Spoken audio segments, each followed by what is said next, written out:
Hello, नमस्कार, मैं विक्रम सिंह।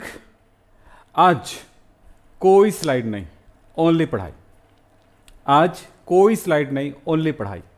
सिर्फ पढ़ाई करेंगे, सिर्फ समझेंगे, सीखेंगे, याद करेंगे, कॉपी में लिखेंगे। बात एक एक बात समझ में आनी चाहिए। हमने कहा जब भी कोई बच्चा स्टार्ट करता है कोई चैप्टर, तो एक सबसे बड़ी समस्या रहती है कि सर मेरा चैप्टर चालू हो रहा है पर मुझे उस चैप्टर के बारे में कोई जानकारी नहीं है, इसका कोई बेसिक नहीं पता है मुझे, तो मैं कैसे कर पाऊंगा। मैं तो बिल्कुल जीरो में हूं। मैं कहता हूं एक बात, कोई भी चैप्टर चालू करो, आपकी जीरो चालू करने का मेरा काम है, एक लेवल पहुंचाने का मेरा काम है, और उसके बाद आप उस चैप्टर, उस बुक को पढ़ो। उसके बाद कोई भी टॉपिक आएगा, उस टॉपिक को आप आराम से पढ़ सकते हो, समझ सकते हो। मैंने ये चैप्टर नंबर 2 चालू करने का इसलिए डिसीजन लिया कि अभी गहराई में पढ़ना है उन बच्चों को भी जो अभी, जिनका एग्जाम चल रहा है, जिनका 10th वाले बच्चे जो 11th में जाने वाले हैं उनके एग्जाम नहीं आए हुए हैं, 11th वाले बच्चे जो 12th में जाने वाले हैं उनका एग्जाम नहीं हुआ है। तो यार इतने डीप में अभी नहीं जा सकते। थोड़ा डीप में जाने के लिए थोड़ी ऊपरी तौर पे हम पढ़ाई कर रहे हैं हर एक चैप्टर का। फिर उसके बाद सारे चैप्टर को गहराई में पढ़ना शुरू करेंगे, एक एक बात एकदम क्लियर होती जाएगा, एडवांस पढ़ते जाएंगे। जब तक स्कूल में चालू ना हो, जब तक आप खुद भी ना शुरू करें पढ़ाई, जब तक खुद भी ना बुक पढ़ना शुरू करेंगे, तब तक कोई चैप्टर आप नहीं पढ़ सकते हैं। जैसे मैं चैप्टर 1 पढ़ा रहा हूं, चलो मान लीजिए चैप्टर 1 पढ़ा रहा था अभी कुछ दिनों पहले। क्या हुआ कि कितने बच्चे बुक खोल के पढ़ाई कर रहे थे, मैंने जो पढ़ाया उसके बाद कितने बच्चे तो बुक पढ़ रहे थे, वो सीधे से कूद गए क्वेश्चन में। यानी आपको मैंने अभी सिखाया पहाड़ों पे चढ़ना और बहुत सारे टेक्निक सिखाऊंगा, उसके बाद आप एक ऐसा दिन आएगा खुद ही जाकर के उस पहाड़ पे चढ़ना सीख जाएंगे। लेकिन आपने क्या करा कि यार पहाड़ पे चढ़ना ही शुरू कर दिया, मैंने शुरुआत ही बताया था, आपने चढ़ना शुरू कर दिया। ऐसा नहीं हो सकता है। पढ़ाई शुरू करने का एक तरीका होता है, सिस्टमेटिक तरीका होता है। तो वो सिस्टमेटिक तरीका चैप्टर 2 में एक बार ट्राई करते हैं, है ना। तो चैप्टर 2 में क्या है? चैप्टर 2 में सॉल्यूशन है, विलियन है। क्या है? विलियन। कुछ लोग बिलियन कहते हैं, तो बिलियन है, विलियन है। यस, तो ये सेकंड चैप्टर में है विलियन। विलियन क्या होता है भाई? विलियन होता है, समझेंगे छोटी सी बात, वो है समांगी मिश्रण, होमोजेनस सॉल्यूशन, होमोलॉगस सॉल्यूशन। तो यहां पर होमोजेनस सॉल्यूशन क्या हुआ? समांगी मिश्रण। बस इस बात को समझेंगे। कोई बताएगा आप में से कि होमोजेनस मिश्रण, समांगी मिश्रण क्या होते हैं? मुझे एक बार बता दो जल्दी से, कोई भी बच्चा बता दो।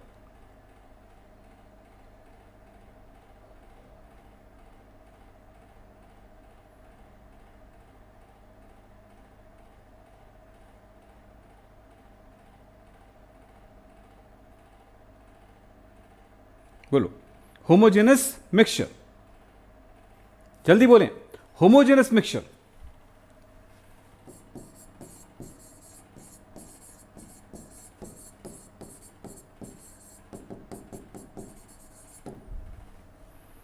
हां जी, समान, हर भाग एक जैसा, हर भाग एक जैसा, हर भाग एक जैसा। मतलब मैंने शक्कर का विलयन लिया, मतलब क्या हुआ? मैंने पानी में, ये पानी है, इसमें मैंने शक्कर घोला है। क्या घोला? शक्कर घोला। तो ये जो बन गया घुलने के बाद, इसको मैं कहूंगा शक्कर, पानी में शक्कर का विलयन। क्या बोलूंगा? जल में शक्कर का मिश्रण। कैसा मिश्रण? समांगी मिश्रण, होमोजेनस मिक्सचर। जल में शक्कर का होमोजेनस मिक्सचर कहलाएगा क्या चीज? कहलाएगा विलयन, यानी कि सॉल्यूशन। बात समझना है, बिल्कुल आसान, कहीं पर तकलीफ नहीं होगा। तब इसको परिभाषित करते समय क्या कहेंगे भाई? दो या दो से अधिक पदार्थों के समांगी मिश्रण को विलयन कहेंगे। क्या बोलेंगे? यहां पर परिभाषा लिख लो सबके सब। विलयन की परिभाषा क्या होगी? विलयन की परिभाषा होगी दो या अधिक पदार्थों के, एकदम सरल तरीके से कोई भी बच्चा सीखेगा, पदार्थों के समांगी मिश्रण को क्या कहेंगे? विलयन कहते हैं। ऐसे लिखना, बस परिभाषा हो गया। दो या दो से अधिक पदार्थों के समांगी मिश्रण को विलयन कहेंगे। बिल्कुल आसान है जी। आगे चलते हैं, चलो देखते जाएं, सबके सब देखते जाएं, बातों को समझना है। अब हो गया दो या दो से अधिक पदार्थ, हमने शक्कर और पानी मिलाया, पानी में शक्कर मिलाया, शक्कर में पानी मिलाया, जैसा भी समांगी मिश्रण बना उसको विलयन कह दिया। अब समझने वाली बात यह होता है कि भाई यहां पर विलयन के प्रकार, टाइप्स ऑफ सॉल्यूशन के प्रकार, विलयन के दो प्रकार के, विलयन के प्रकारों के बारे में बात करते हैं। कैसा? बाइनरी सॉल्यूशन, पहला है बाइनरी सॉल्यूशन, यानी द्विघटकीय विलयन। लिखते जाओ बेटा, द्विघटकीय विलयन एक टाइप हुआ। दूसरा टाइप क्या हो सकता है? ट्राइनरी सॉल्यूशन,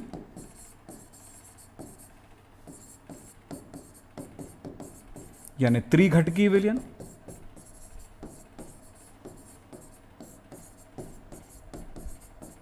त्रिघटकीय विलयन, द्विघटकीय विलयन, त्रिघटकीय विलयन, चतुर्घटकीय विलयन। इसका मतलब क्या हुआ यहां पर? इसका अर्थ क्या हुआ वो जरा समझते हैं। चलिए इसका मतलब समझते हैं। द्विघटकीय विलयन, बाइनरी सॉल्यूशन, ये कहेंगे दो पदार्थों के समांगी मिश्रण जिसमें दो घटक होते हैं। वे विलयन जिसमें दो घटक होते हैं, दो घटक, दो पदार्थ होते हैं। क्या बोलेंगे? दो घटक, यानी इसमें दो घटक में क्या क्या होगा बेटा? एक होगा विलायक और दूसरा होगा विलेय। विलायक को ए से दर्शाएंगे, विलेय को बी से दर्शाएंगे। विलायक को ए से दर्शाते हैं, विलेय को बी से दर्शाते हैं। अब समझने वाली बात यह होगी कि भाई विलायक किसे कहें और विलेय कैसे कहें, समझेंगे मेरी बातें। विलायक जिसको कहा जाता है सॉल्वेंट, और सॉल्यूट कहा जाता है विलेय को। अब हम दोनों के बारे में परिभाषा देते हैं, बात समझना है। यही ए और बी को समझना जरूरी है, पूरी विज्ञान में इसी चीज को समझना जरूरी है। तो सॉल्यूट जिसकी मात्रा अधिक होती है, अधिक मात्रा, जो ज्यादा लिया गया है विलयन में, जो ज्यादा है वो है विलायक। सीधा सा परिभाषा। ऐसा वो परिभाषा यूज ना करें जिसमें बोला जाता है जिसमें किसी पदार्थ को घोलते हैं उस पदार्थ को विलायक कहते हैं और जिसे घोला जाता है उसे विलेय कहते हैं। इस परिभाषा का उपयोग नहीं होगा क्योंकि साइंटिफिक तौर पे हम उस चीज को हम काउंट नहीं कर सकते हैं, ठीक है। तो यहां पर ध्यान दें, पता नहीं आपने कम मात्रा वाले में ज्यादा घोल दिए हो या ज्यादा मात्रा में कम को घोल दिए हो, कोई ठिकाना नहीं है। तो यहां पर लिक्विड या सॉलिड या गैस से रिलेट नहीं करती, यहां पर रिलेट करता है कि कौन ज्यादा है और कौन कम है। दूसरी बात है जिसकी मात्रा कम है, कम क्वांटिटी में है, लेस क्वांटिटी में है, उसको कहेंगे विलेय। अब परिभाषित भी कर सकते हो ना भाई, कैसे परिभाषित करोगे? अगर परिभाषा देना हो तो चलो बोलो, कैसे परिभाषित करोगे विलायक और विलेय? विलयन क्या होता है? दो या दो से अधिक पदार्थों के समांगी मिश्रण को विलयन कहते हैं। विलायक, अब यहां पर द्विघटकीय विलयन की बात कर रहे हैं, तो द्विघटकीय विलयन क्या हुए? ऐसे विलयन जिसमें दो पदार्थ होते हैं। पानी में शक्कर घोल दिए, भाई पानी में शक्कर का विलयन, पानी एक घटक हो गया, शक्कर दूसरा हो गया। पानी में आपने नमक घोल दिया, एक घटक हो गया पानी, दूसरा हो गया नमक। बेंजीन और कार्बन टेट्राक्लोराइड मिलकर के कोई विलयन बनाया होगा, एक कार्बन टेट्राक्लोराइड है और दूसरा आपका क्या बोलेंगे, हमने बोला क्लोरोफॉर्म बोल देते हैं या बेंजीन है। चलो दो चीजें होना चाहिए, जब दो चीजें होंगी तब वो द्विघटकीय विलयन है। फिलहाल अब देखेंगे यहां पे इस जगह पर मैंने बोला बेसिक तौर पे जीरो लेवल समझ में आ गया तो सब कुछ आ गया बेटा, और नहीं तो कुछ नहीं। चलिए साहब, अगर बात करते हैं यहां पर हम किसकी बात कर रहे थे? विलायक। विलायक को कैसे परिभाषित करोगे बेटा? विलायक जिसको हम ए से डिनोट कर रहे हैं, विलायक क्या? विलयन के वे घटक जिसकी मात्रा अधिक होती है। विलयन के वे घटक जिसकी मात्रा अधिक होती है विलायक कहलाता है। क्या बोलेंगे? विलयन के वे घटक, ऐसे परिभाषित करते भाई, एकदम सिंपल। घटक जिसकी मात्रा मतलब जो ज्यादा लिया गया हो, मात्रा अधिक होती है, अधिक होती है, विलायक कहलाता है। पूरा लिख देना। तो विलेय क्या है? सीधी सी मात्रा है विलयन के वे घटक जिसकी मात्रा कम होती है विलेय कहलाता है भाई, सॉल्यूट कहलाता है। मुझे लगता है कि सबको समझ में आ गया होगा, आ गया ना सबको समझ में? तो वो बात आप समझ लो कि विलेय क्या है, विलायक क्या है। विलेय क्या है, विलायक क्या है, आपको बात समझ में आ गई होगी। विलयन क्या है, बात समझ में आ गई होगी। विलेय को हम ए से दर्शाएंगे, विलायक को बी से दर्शाएंगे, एकदम इजी।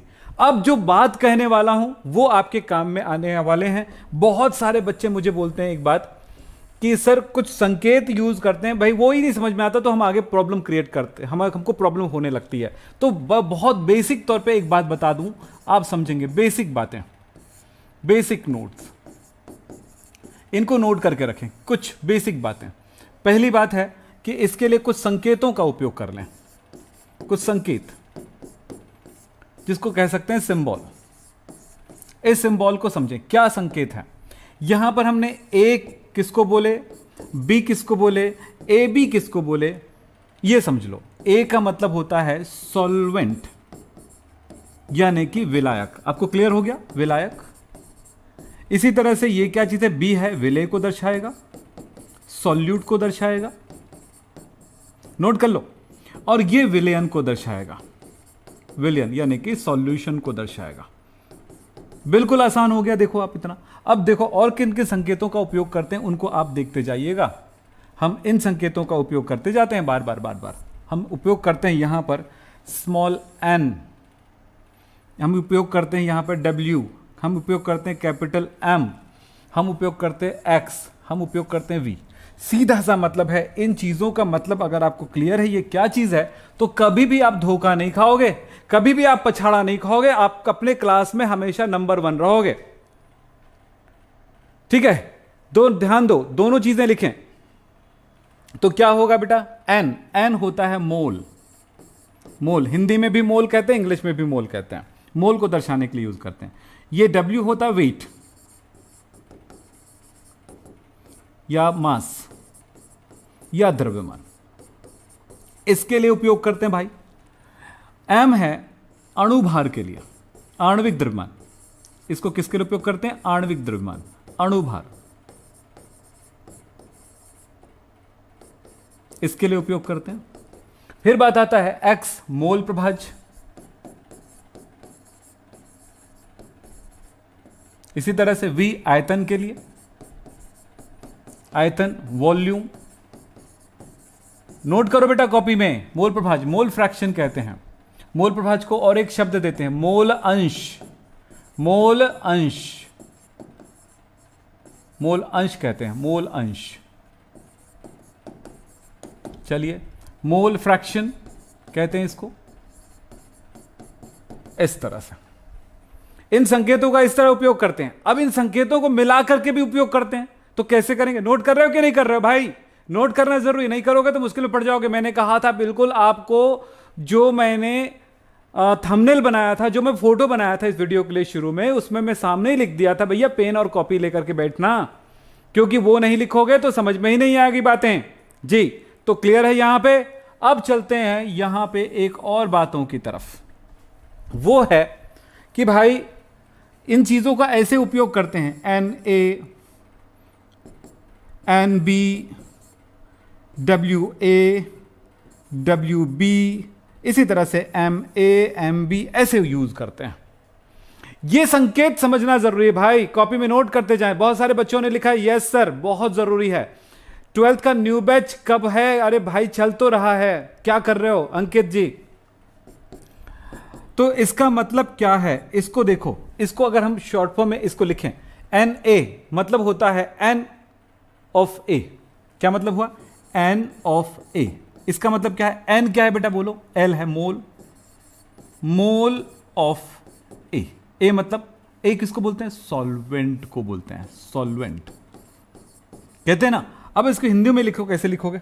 चलो इसको हिंदी में कैसे लिखोगे, चलो मैं बताता हूं। यहां पे लिख देता हूं, चलो कैसे लिखोगे इसको हिंदी में? कुछ ऐसे लिखोगे ना भाई, कैसे? एन ए का मतलब क्या लिखोगे? यहां पर सॉल्वेंट मतलब विलायक, और ये मतलब मोल। तो क्या हुआ? विलायक का मोल, हम इसको लिख सकते हैं विलायक का मोल, विलायक का मोल। और इसको बहुत अच्छे शब्दों में कैसे लिखोगे, तो लिखोगे क्या लिखोगे, या विलायक की मोलों की संख्या, की मोलों की संख्या। ये छोटी छोटी चीजों से हमारा पूरा एक जीरो लेवल हाई लेवल तक पहुंचता है। छोटी छोटी बातें समझते हैं, बड़ी बड़ी बातें समझ में आने लगती है। छोटी नहीं पता क्या कर लेंगे हम, समझ रहे हो ना, छोटी नहीं पता हम क्या कर लेंगे, कुछ नहीं कर सकते। जब सुई में धागे पिरोने नहीं आएगा और आपको कहा जाएगा भैया एक काम करो इस चीज को सिल दो, सिलाई तो सेकेंडरी बातें हैं भाई, धागे पिरोना पहली बात है, वो तो आ जाए कम से कम। चलिए साहब, ऐसे ही विलायक का मोल यानी कि विलायक की मोलों की संख्या, मोलों की संख्या ऐसे कह सकते हैं। तब हम सभी के बोल सकते हैं भाई, यहां पर भी बोल सकते हैं, यहां पर भी बोल सकते हैं। बी के लिए क्या बोलेंगे, ये होगा विलेय, ये विलेय है, विलेय की मोलों की संख्या, तो बी, एन है मोल, बी है विलेय, तो विलेय की मोलों की संख्या। सिंपल यार, विलेय की मोलों की संख्या। अब तो सब समझ में आ रहा होगा, है ना। क्या लिख सकते हैं, number of moles of solute, number of moles of solute. ऐसे ही ये है W मतलब द्रव्यमान, किसका, A का, तो A का द्रव्यमान, विलायक का द्रव्यमान, विलायक का द्रव्यमान। अब ये छोटी छोटी चीजों को पकड़ लीजिए आप, पूरी ये सॉल्यूशन एकदम आसान हो जाएगा। फिर लिखा हुआ है विलेय का द्रव्यमान, नोट कर लो भाई आप, द्रव्यमान मतलब मास या वेट, एम ए का, एम अणुभार, ए का, तो क्या होगा, विलायक का अणुभार, विलायक का अणुभार, आणविक द्रव्यमान या अणुभार, आणविक द्रव्यमान। चलिए साहब, अब सब बताते जाइएगा ना। एम बी तो विलेय का आणविक द्रव्यमान, बिल्कुल आसान हो गया। तो संकेत आपके दिमाग में बैठ गया, यहीं पर अटकती है सुई सबकी, आगे नहीं अटकने वाली। सुई अटकती यहीं पे भैया, ध्यान रखोगे, यहीं पर अटकती है सुई, तो जाकर के आप अच्छा कर पाओगे। तो अब चलो पढ़ाई शुरू करते हैं। अब आगे ये है विलयन, समझ में आ गया, सबको याद हो गया। विलयन किसे कहते हैं, दो या दो से अधिक पदार्थों के समांगी मिश्रण को विलयन कहते हैं।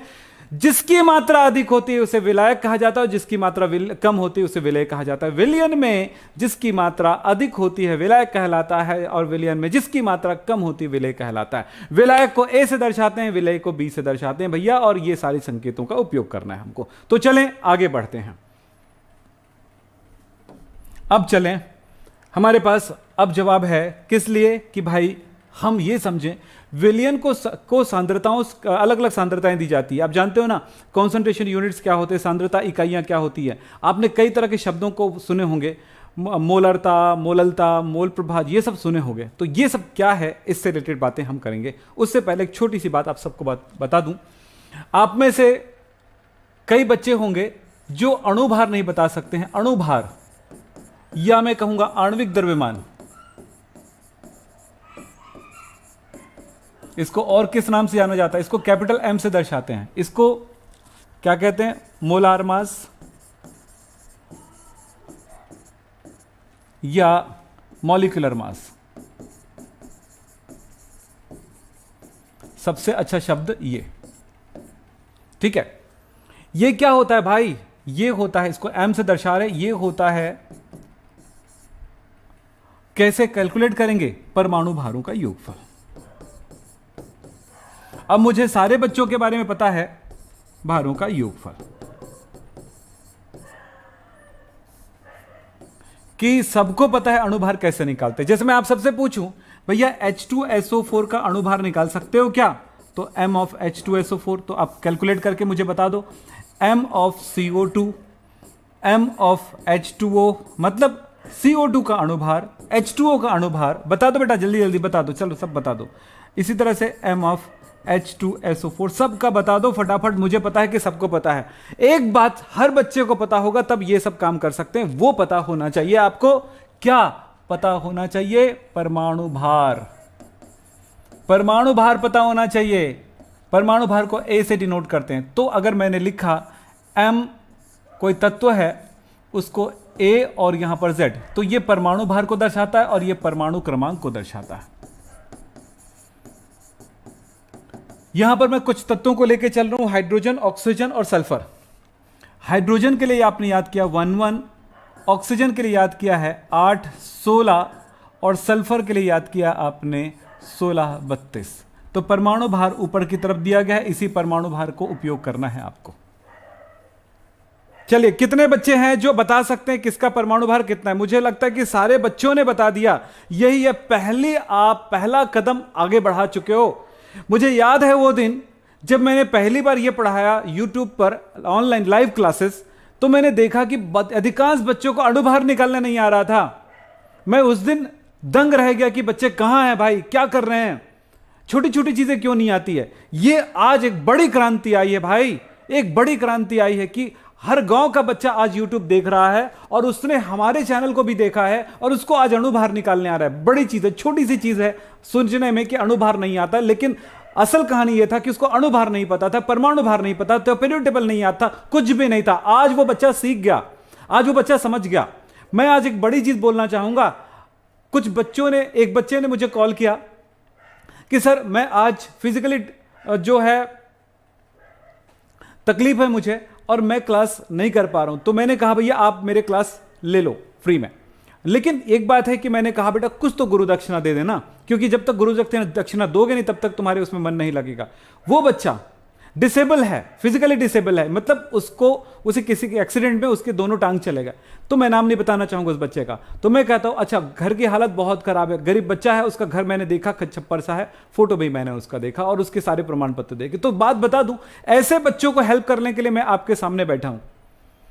लेकिन वो बच्चा तैयार हो पढ़ने के लिए, वो बच्चा सच में वो पढ़ना चाहता है, तो मैं उनका साथ दूंगा। बस इतना ध्यान रखना, ये मैसेज मैं आपको देना चाहूंगा। लेकिन याद रखना, जिसको जरूरत है उसी को जरूरत, वो जिनको जरूरत है, जो जरूरतमंद है उन्हीं को वो हेल्प मिले। ऐसा नहीं कि कोई भी बच्चा खड़े हो जाए बोलते मुझे जरूरत है। हर किसी को जरूरत नहीं होती, हर बच्चा पढ़ना चाहता है, मुझे पता है, लेकिन हर बच्चे के दिल में इच्छा पढ़ने की ही नहीं होती है। साथ में होता है कि उसकी आवश्यकता रियल में उसके घर में खाने के लिए नहीं है, तब फिर उसको कुछ और हेल्प किया जाए। तो हम सब कुछ करने की कोशिश करते हैं, पर आप सब तैयार रहिए। ये सब पढ़ाई जो है उसको सही तरह से आप लेने की, पढ़ाई अच्छे से करिए, हम आपका साथ देंगे।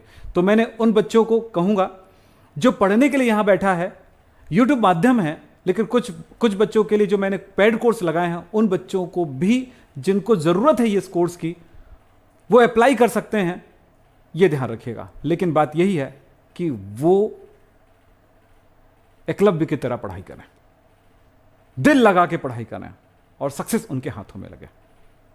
हम पूरी कोशिश करेंगे आपके लिए, आपका साथ दें, और यही करने की कोशिश ने यूट्यूब तक हमें लाया और यही करने की कोशिश ने इस चैनल को इस लायक बनाया। आप सब अच्छे से तैयारी करें, अच्छे से मेहनत करें और साथ हम देंगे बेटा, और हमारे ये सारे स्टूडेंट्स भी आपका साथ देंगे जिसको जरूरत है पढ़ाई की, उनके लिए। ये सारे स्टूडेंट जो दिखाई दे रहा ना, ये भी साथ देंगे आपका, हम भी साथ देंगे आपका, सब मिलकर के साथ देंगे। और ये चैनल इन्हीं स्टूडेंट्स का है, आप ही लोगों का है, समझ रहे हैं? तो चलिए हम फिर आगे बढ़ते हैं पढ़ाई में और अच्छा सा पढ़ाई करते हैं, अच्छे से आगे बढ़ते हैं और बातें आगे बढ़ाते हैं। चलो बेटा, इसका क्या होगा? कार्बन का परमाणु भार कितना, कार्बन का कितना बता, कार्बन का भी लिख दे तो कार्बन का 612। तो बताओ, एक कार्बन परमाणु भार 12 धन ऑक्सीजन, एक ऑक्सीजन 16, दो ऑक्सीजन का कितना हो जाएगा?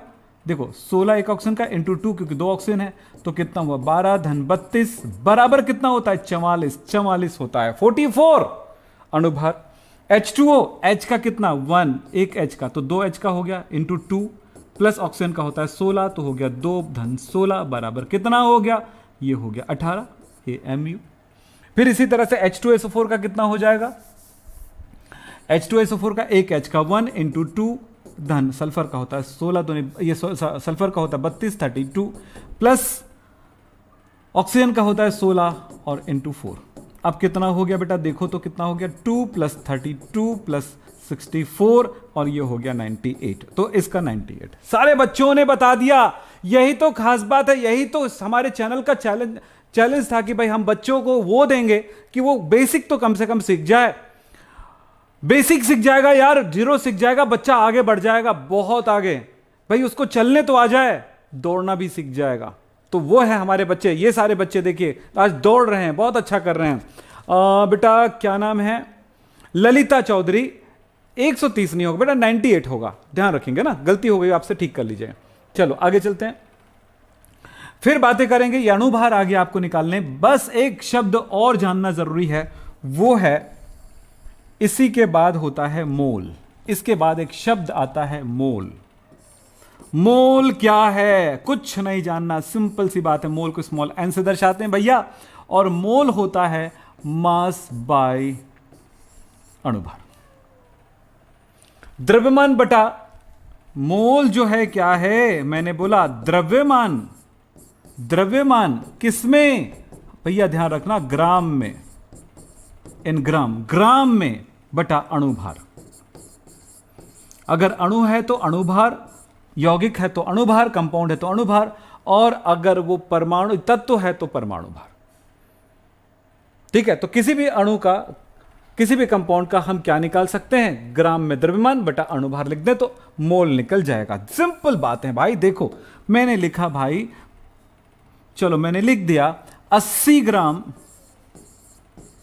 80 ग्राम NaOH की मोलों की संख्या बताइए, मोल ज्ञात कीजिए, मोल ज्ञात कीजिए। कोई भी बच्चा बनाएगा भाई, कोई भी बच्चा बनाएगा, ज्ञात कीजिए। ये क्वेश्चन है आपका, ठीक है, ये क्वेश्चन है आपको, कोई भी बच्चा सॉल्व करेगा। देखो कैसे सॉल्व करेगा बच्चा, सॉल्व करके मुझे दिखा सकता है। बहुत सारे बच्चों ने जवाब भी दे दिए होंगे, बोला भैया NaOH की मोलों की संख्या ज्ञात करना है, हमको यहां पर कैलकुलेट करना है मोल।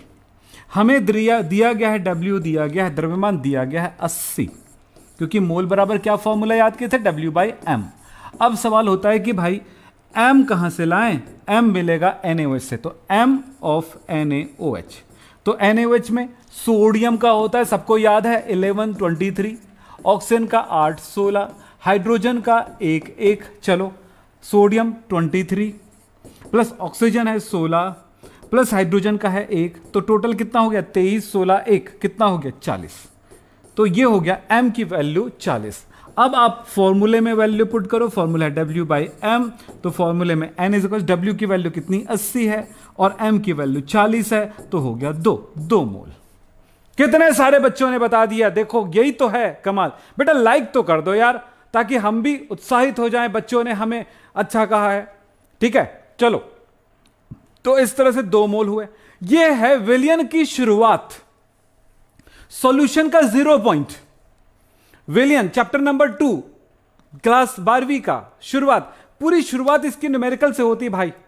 थ्योरी न्यूमेरिकल यहीं से होता है और आगे बढ़ते हैं हम, समझ रहे हो ना। तो यह है इसका खेल। तो चलिए आगे चलें। तो आपने क्या देखा, यहां पर आपने देखा कि भाई विलियन पढ़ रहे हैं, विलियन में पूरे न्यूमेरिकल्स, छोटे छोटे न्यूमेरिकल्स से काम चलना है आपको। अब चलो और फिर आगे बढ़ते हैं। अब हमारे पास है सांद्रता इकाइयां, कॉन्सेंट्रेशन यूनिट्स, सांद्रता इकाइयां।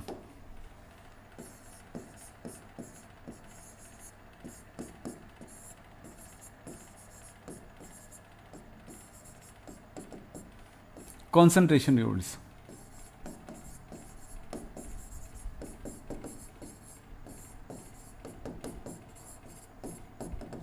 सबसे पहला मैं लेता हूं आपके लिए मोलैरिटी। देखो कितना आसान है याद करना, मोलैरिटी, मोलरता। 2 शब्द आते हैं, एक शब्द आता है मोलरता और दूसरा शब्द आता है मोललता, दोनों में अंतर है भाई। मोललता, इसको मोलैलिटी कहते हैं। बच्चे इसमें कंफ्यूज होते हैं, मोलैरिटी को कैपिटल M से, मोलैलिटी को स्मॉल m से डिनोट करते हैं। हम पहले ये समझ ले, फिर इसको समझते रहेंगे थोड़ी देर में। यस, चलो इधर ध्यान दें। मोलैरिटी क्या है, मोलैरिटी क्या है समझो। यहां पर मोलैरिटी क्या है, मोलैरिटी यहां पर ध्यान से समझोगे, मैं इसकी छोटी सी परिभाषा लिख रहा हूं। 1 लीटर, 1 लीटर को दूसरा शब्द देंगे प्रति लीटर भी लिख सकते हो, प्रति लीटर विलियन में उपस्थित मोलों की संख्या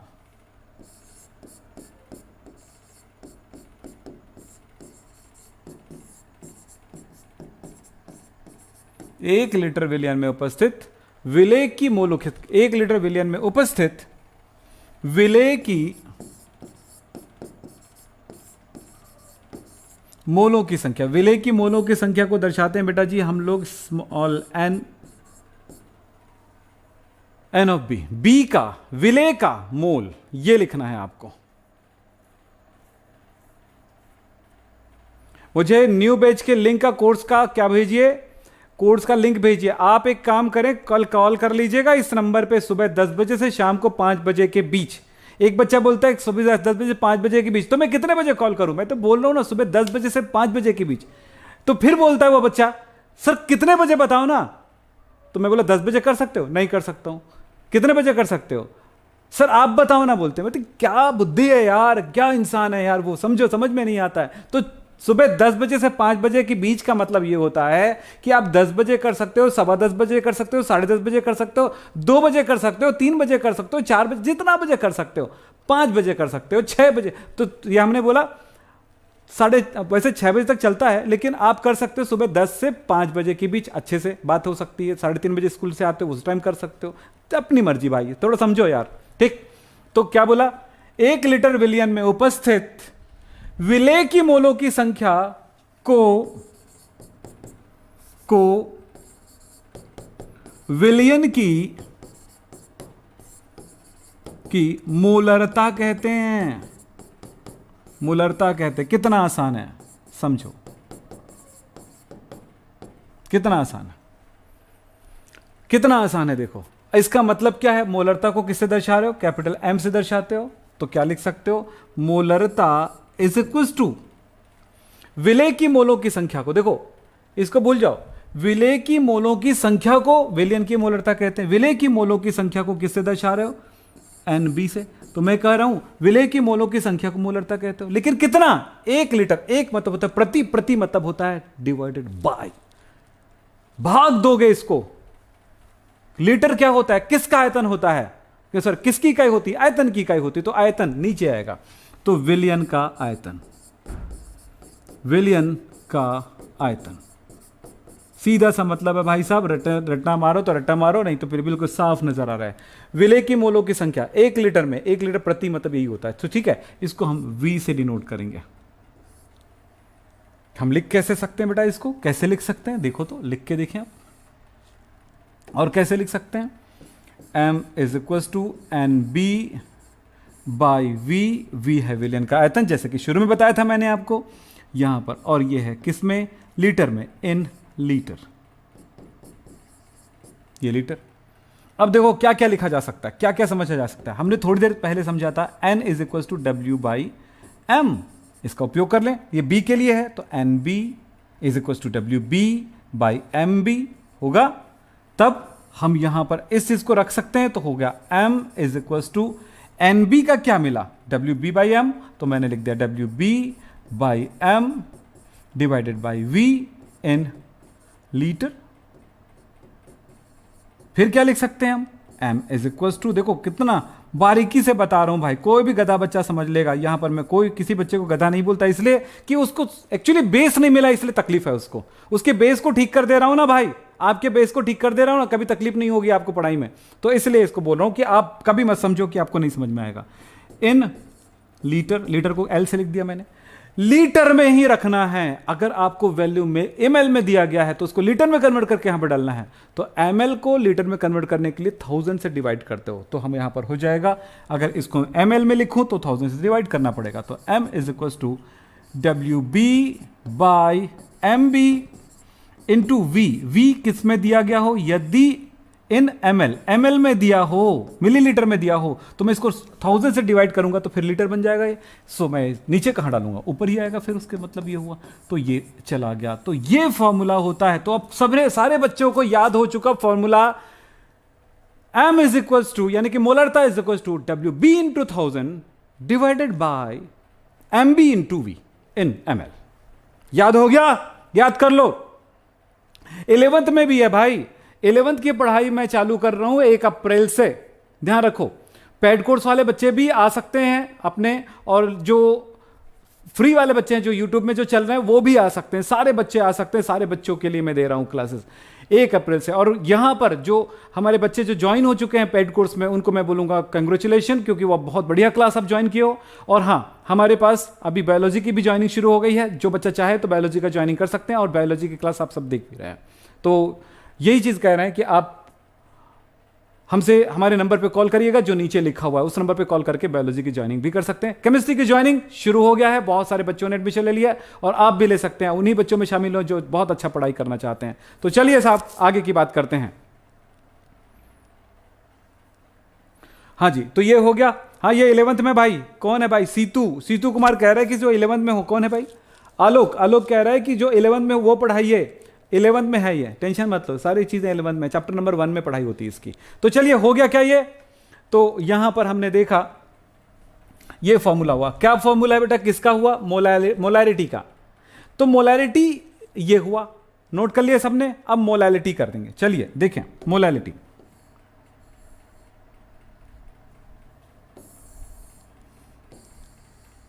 मोलैलिटी इसको देखो, मैं अब थोड़ा सा फास्ट बताता हूं इसको। मोलैलिटी, मोललता कहते हैं इसको स्मॉल m से दर्शाते हैं। कैसे? यहां पर, वहां पर एक चीज बस चेंज करना है। हमने क्या लिखा था आपको याद है? 1 लीटर विलियन में लिखे थे हमने, 1 लीटर विलियन। ये बस इतनी चीजों को चेंज करूंगा। 1 लीटर को मैं 1 किलोग्राम करूंगा, विलियन की जगह विलायक करूंगा, बस सारी चीजें वही रहेगा। चलो देखते हैं कैसे। देखिएगा, 1 किलोग्राम, ऐसे नहीं लिखना, ऐसे लिख लो, किलोग्राम, 1 किलोग्राम विलायक में उपस्थित विलेय की मोलों की संख्या, बाकी सब वही रहेगा, विलेय की मोलों की संख्या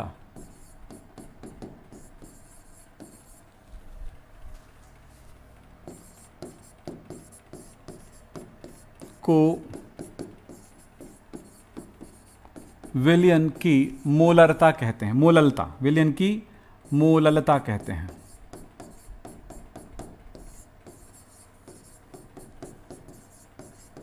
देखिए, इसे स्मॉल m से दर्शाते हैं, वो भी लिख सकते हो। तो इसको स्मॉल m से दर्शा रहे हो तो मोललता इज इक्वल टू विलेय की मोलों की संख्या। विलेय की मोलों की संख्या को NB से दर्शाते हो। फिर लिखा है विलायक, एक मतलब मैं ये लाइन और नीचे डिवाइडेड बाय, भाग दे देते हैं किसका? विलायक का। किलोग्राम मतलब द्रव्यमान, तो विलायक द्रव्यमान को W से, और A विलायक का द्रव्यमान हो गया भाई, और किसमें? किलोग्राम में, इन kg मतलब किलोग्राम में। अब आप बताओ m इज इक्वल टू क्या होगा? NB का मतलब क्या होता है? WB बाई MB होता है। कितना आसान हो गया आप समझना। और WA जो है वो किलोग्राम है, इसको मैं ग्राम में कर दूं तो आपको पता है 1 किलोग्राम को ग्राम में कन्वर्ट करता हूं तो कितना होगा? 1 किलोग्राम 1000 ग्राम, तो 1 ग्राम 1/1000 किलोग्राम। तो यहां पर ग्राम में कर दूं तो मुझे क्या करना पड़ेगा? इसको डिवाइड करना पड़ेगा, यानी कि ऊपर मुझे 1000 लिखना पड़ेगा। तो देख लो भैया दोनों में क्या डिफरेंस है। तो आपने समझा, आप नोट कर लियो बेटा, नोट करोगे तभी होगा, कॉपी में नोट करना जरूरी है। ठीक है, आपस में इधर उधर की बात ना करें, सिर्फ पढ़ाई।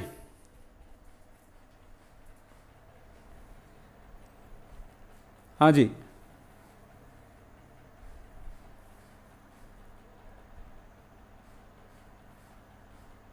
सही नहीं दिख रहा है, देख लो सही है हमारे पास से, सही चल रहा है, सही दिख रहा है। आपको नहीं दिख रहा है तो इसका मतलब यह है कि आप नेट की स्पीड वगैरह सही नहीं होगी, कुछ तो प्रॉब्लम होगा नेट का। देख लो, चेक कर लो, आप यहां से सही जा रहा है। ओके, अब चलते हैं, दोनों बातों को मैं एक जगह लेके आता हूं। क्या क्या था? Molarity, capital M is equal to WB into 1000 by MB into V in ml, ये था। Capital small m is equal to होता है WB into 1000 by MB into WA in gram. Note कर लीजिए, हमने दोनों को एक साथ देखा है। यहां पर V था और यहां पर W। V पूरे विलयन का आयतन, यहां पर ओनली विलायक का द्रव्यमान। ये देखें दोनों में अंतर क्या है, ये भी क्वेश्चन बनता है, उसके बारे में बाद में बातचीत कर सकते हैं, अभी आगे बढ़ना है। अब एक और चीज पढ़ेंगे यहां पर,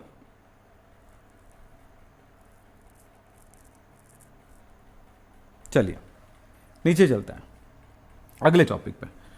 अगला है मोल प्रभाज्य, बहुत इंपॉर्टेंट है आपके लिए।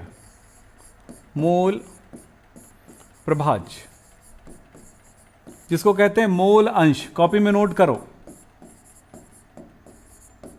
Mole fraction.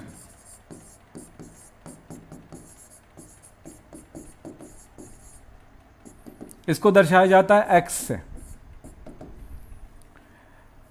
अब समझना है आपको कि विलयन में मोल फ्रैक्शन क्या होगा। किसी विलयन का मोल फ्रैक्शन की वैल्यू हमेशा विलयन का, अगर मैं बोलूं विलयन का मोल प्रभाज्य, विलयन का मोल प्रभाज्य ना, विलायक का विलय की नहीं बात कर रहा हूं, विलयन का मोल प्रभाज्य को x से दर्शाओगे तो यह हमेशा 1 होगा। अब यहां पर विलयन का मोल प्रभाज्य दो मोल प्रभाज्यों का योगफल होगा बाइनरी सॉल्यूशन के लिए। एक है विलय की मोल प्रभाज्य और दूसरा होता है विलायक के मोल प्रभाज्य। तो चलें नोट करेंगे मेरी बातें और लिखेंगे अपनी कॉपी में क्या मोल प्रभाज्य को लिखना है। तो देखें क्या होगा। किसी घटक का मोल प्रभाज्य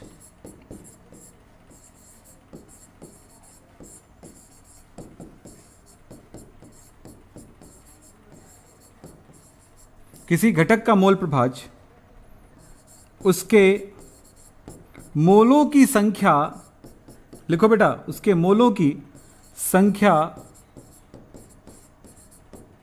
तथा कुल मोलों की संख्या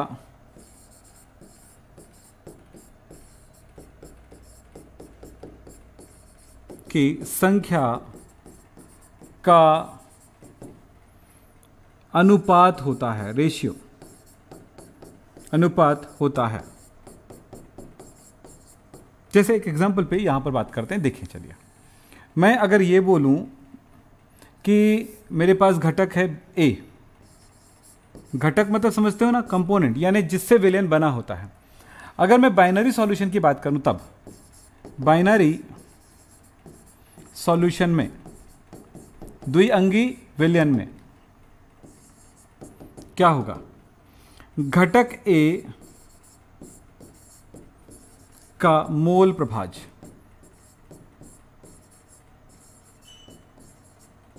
यानी XA is equals to A की मोलों की संख्या NA बाई NA प्लस NB, कुल मोलों का कुल मोल विलयन में जितने भी घटक है उसके सबका मोल ये हो गया। तो NA बाई NA प्लस NB। दूसरे तरह से कैसे लिखेंगे, घटक B का मोल प्रभाज्य क्या होगा, XB is equals to NB divided by NA plus NB। अगर हम बात करें यहां पर द्विघटकी विलयन चल रही है बेटा, तब NXA plus XB is equals to आपके लिए होगा 1, अगर बाइनरी सॉल्यूशन है तो। ट्राइनरी सॉल्यूशन है तो ABC के मोल प्रभाज्य का योगफल 1 होगा। यह होता है खास बात, नोट करते जाइएगा, आपके काम आएंगे सारी चीजें।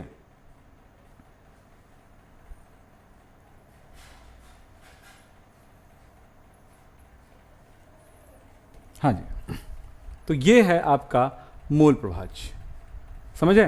अच्छा, इसको इस तरह भी लिखते हैं, अगर दूसरे सॉल्यूशन जो द्विघटकीय विलयन नहीं है उसके लिए ऐसे भी लिख सकते हैं मोल प्रभाज्य XA is equals to NA by sum of N, यानी कुल मोलों की संख्या, यह भी लिखा जा सकता है। तो आप घबराइएगा नहीं कि वो अलग चीज लिख दिया गया, वो एक ही चीज है। तो हमने क्या क्या देखा, मोल देखे, देखो हमने देखा विलयन क्या है, विलायक क्या है, विलय क्या है, क्लियर है एकदम। फिर हमने देखा संकेत कौन कौन सा यूज करते हैं भाई। अणुभार कैसे निकालते हैं, मोल कैसे निकालते हैं, मोलरता क्या है, मोललता क्या है, मोल प्रभाज्य क्या है। ये तीन चीजें मिल गई भैया, इस विलियन के आपके सब कुछ निकल जाएंगे। नॉर्मलता एक अलग पार्ट में इसको यूज किया जाता है, पर ये अंदर यूज नहीं किया जाता है। हाँ, इसके क्वेश्चन जरूर मिलते हैं। नॉर्मलता क्या है, नॉर्मेलिटी के बारे में बात होती है, पीपीएम के बारे में बात होती है, परसेंट मास परसेंटेज की बात होती है, सब होता है। पर बात ये समझने वाली बात है कि इतना अगर आपका क्लियर है तो विलियन यानी चैप्टर नंबर 2 क्लास 12 का एकदम क्लियर हो जाएगा। आप सबको मैं कहूंगा, अगर आप पढ़ने वाले बच्चे हो और पढ़ने में जिद है तो जिद से पढ़ो, शुरू से पढ़ो, अच्छे से पढ़ो। और हां, एक बात बोलूंगा, इस चैप्टर को पूरी तरह पढ़ने के लिए मैंने नीचे डिस्क्रिप्शन बॉक्स में लिंक दे दिए हैं। जिस वीडियो को मैंने बनाया, 2 लिंक दिया मैंने। एक वो जो मैंने नया वीडियो बनाया था पिछले साल, वो मैंने दिया है, और एक लिंक वो भी दिए हैं जो मैंने इससे पहले बहुत गहराई में आपको क्लास लिया था, ठीक है, ग्रीन बोर्ड में लिया था, उसका भी लिंक दिया है, जो अच्छा वीडियो है, बहुत बढ़िया वीडियो है। तो जो वाला प्लेलिस्ट आपको पसंद है उसके सारे वीडियोस को लाइन से देखिए और पढ़िए और अपनी कॉपी में नोट्स बनाइए। जब हम नेक्स्ट डे आएंगे, नेक्स्ट क्लास में आएंगे, तब तक आपकी अच्छी तैयारी हो जाए। बस वादा करो कि आप पढ़ने वाले बच्चे हो, ये मुझे प्रूफ करो, और पढ़ाई करते समय याद रखो कि भागो मत, इधर यूट्यूबर के पास भागे, उसके पास भागे, उसको मत भागो। मैं सारे टीचर ला रहा हूँ आपके लिए, तो बायोलॉजी तो ले आया हूँ, आपको पता होगा। और मैंने बताया था कि आपको मैथ्स और फिजिक्स के टीचर का ट्रायल चल रहा है, और वो ट्रायल का मतलब ये नहीं होता है कि मैं यार किसी को भी आपके सामने कुदा दूं, भैया वो पढ़ाना शुरू कर देगा यार, आप पढ़ लोगे यार, जो मैं बोलूँगा मान जाओगे, ऐसा नहीं। मैं टीचर लाऊंगा तो बेहतर टीचर लाऊंगा। ऐसा नहीं कि जैसे हमने कभी कभार ऐसा भी सोचा यार कोई भी दे दें यार, बच्चे तो पढ़ ही लेंगे, ऐसा नहीं सोचना भाई हमको। मैं नहीं सोचता हूँ आपके लिए। तो आप देखे भी होंगे बायोलॉजी का बहुत बढ़िया टीचर आया हुआ है, एक एक चीज़ों को समझाता है, आप भी समझोगे वैसे ही। और हाँ, आपके बेस्ट परफॉर्मेंस इस बात पर डिपेंड करता है कि मैं आपको बेहतर टीचर दे रहा हूँ। पढ़ाई सही होनी चाहिए, ये ध्यान रखिएगा। और हाँ, सारे टीचर्स जैसे फ्री क्लासेस ले रहे हैं वैसे पेड क्लासेस भी लेंगे। तो अगर आप लोगों का मन है विक्रम सर की कोचिंग सेंटर में आपको आना है, पढ़ना है, तो आप पढ़ सकते हैं। लेकिन हाँ, इतना कहूँगा, ऑफलाइन से बेहतर हमेशा ऑनलाइन होता है, इस बात का ध्यान दें। क्योंकि ऑनलाइन में आप टीचर चुन सकते हो, ऑफलाइन में यार किसी कोचिंग सेंटर में चले गए, टीचर पैसे जमा कर दिए, टीचर जो आएगा आपको झेलना पड़ता है साल भर। हो सकता है एक टीचर अच्छा हो, 2 टीचर खराब निकल, 2 टीचर अच्छा हो, 1 खराब निकल जाए, हो सकता है, ये हो सकता है। लेकिन ऑनलाइन में आपकी चूज किया हुआ टीचर, आपने उनको ट्रायल लिया है, मैंने अब ट्रायल लिया आपके लिए, तो वो सारे टीचर्स लेके आ रहे हैं ताकि वो अच्छा आपको पढ़ा सके, अच्छा सिखा सके। तो आज की ये बातें यहीं समाप्त करेंगे। नमस्कार, धन्यवाद। लेकिन सबको लिखना, सबको पढ़ना, सब पे प्रैक्टिस करना और न्यूमेरिकल्स भी कर लेना। तो आज की क्लास समाप्त करते हैं बेटा। नमस्कार, धन्यवाद, थैंक यू। फिर मिलेंगे नेक्स्ट क्लास में।